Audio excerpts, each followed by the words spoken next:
Chapter 1. Seth's boots crunched against the gravel as he surveyed the old farmhouse. It sat on the edge of town, its paint chipped and faded by years of neglect. To anyone else, it might have looked like a mess, a wreck of a place. To Seth, though, it was freedom. A fresh start. Or at least, that's what he hoped. He inhaled deeply, the cool morning air filling his lungs. There was something peaceful about being away from the noise, the constant hum of the military bases, and the endless pressure of being someone he wasn't. Out here, the only thing that mattered was whether the walls would hold up, and if he could figure out how to rebuild them. Seth's fingers clenched the edge of his coat as he turned, eyes settling on the man who'd just pulled up in a battered truck. He recognized him immediately based on how he'd been described. Adan Winters, the local bricklayer. The guy came highly recommended, and was known for his precision and hard work. Seth had hired him sight unseen to rebuild the chimney and fix the crumbling foundation.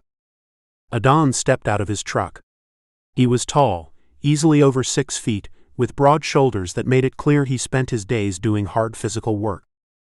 His skin, sun-kissed from hours spent outside, had a golden warmth to it, a natural tan that made him stand out.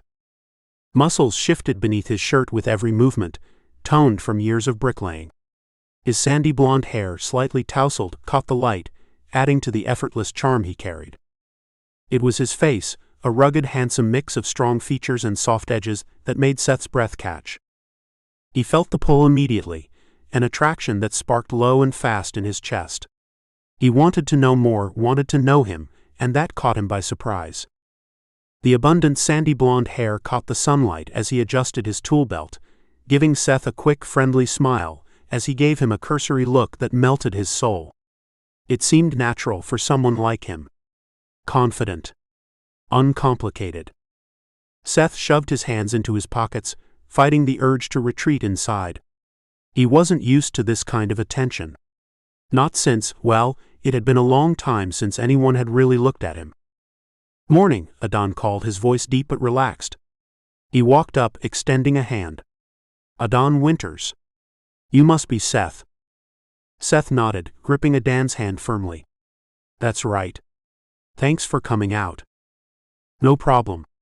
Adan's handshake was warm, firm, and oddly grounding. Seth let go quickly, not trusting himself to hold on too long. "I scoped out the place a little last week. It's got good bones, but it's gonna need some proper work." Seth nodded, glancing at the house. He was already impressed by that fact. "That's what I figured." Adan carefully examined the house, taking in every detail, before diverting his attention back to Seth. His gaze lingered on Seth longer than he intended. Seth stood tall, his broad shoulders filling the surrounding space. His dark hair had a natural wave to it, slightly unruly but somehow fitting him perfectly. The neatly trimmed beard and mustache only added to the sharpness of his features, giving him a rugged but deliberate look. What held Adan most were Seth's eyes, dark green, nearly black, holding a depth that spoke of untold stories. They were the eyes of someone who had been through battles, internal and external, and had come out guarded. Adan felt an odd combination of curiosity and an unexplained vibe. Was it just the instinct to reach out and help someone clearly carrying a burden? Or was it more, a pull that ran deeper, stirring a longing he couldn't yet fully acknowledge? Whatever it was, he found himself drawn in, unsure if it